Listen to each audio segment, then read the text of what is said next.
પહેલો અર્થ અયોધ્યા. તમને બધાને દ્રઢ બનાવડાવું છું, યાદ રાખજો. દરેક કથામાં અયોધ્યાનો અને આ ચારેય ભાઈઓનો અર્થ કહું છું ને એનું કારણ એ છે કે તમને દ્રઢ બનાવું છું આ વસ્તુથી. અયોધ્યાનો અર્થ છે જે ઘરમાં યુદ્ધ ન હોય એ ઘર અયોધ્યા છે. એવું ન સમજશો અયોધ્યા હોય ત્યાં રામ હોય જ, એવું જરૂરી નથી. અયોધ્યા હોય ત્યાં રામ હોવું એ જરૂરી નથી, પણ રામ હોય ત્યાં અયોધ્યા ચોક્કસ હોય છે.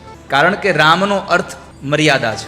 જ્યાં મર્યાદા હોય ત્યાં કોઈ દી યુદ્ધ ન હોય, અને યુદ્ધ ન હોય એટલે ઘર હંમેશા અયોધ્યા થઈને ઊભું રહે છે. તો રામ એ મર્યાદાની મૂર્તિ છે, લક્ષ્મણ એ વિવેકનું પ્રતીક છે, ભરતજી મહારાજ એ વૈરાગ્યનું પ્રતીક છે, અને શત્રુઘ્ન મહારાજ એ સદવિચારોનું પ્રતીક છે.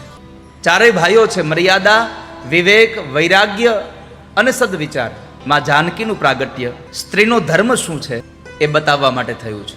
આટલો દિવ્ય આ રામાયણનો ગ્રંથ. પરિવારમાં આપણી ફરજ શું છે, પરિવારમાં આપણે રહેવું કેમ જોઈએ, એનો ઉપદેશ કરતો ગ્રંથ એટલે રામચરિત માનસ.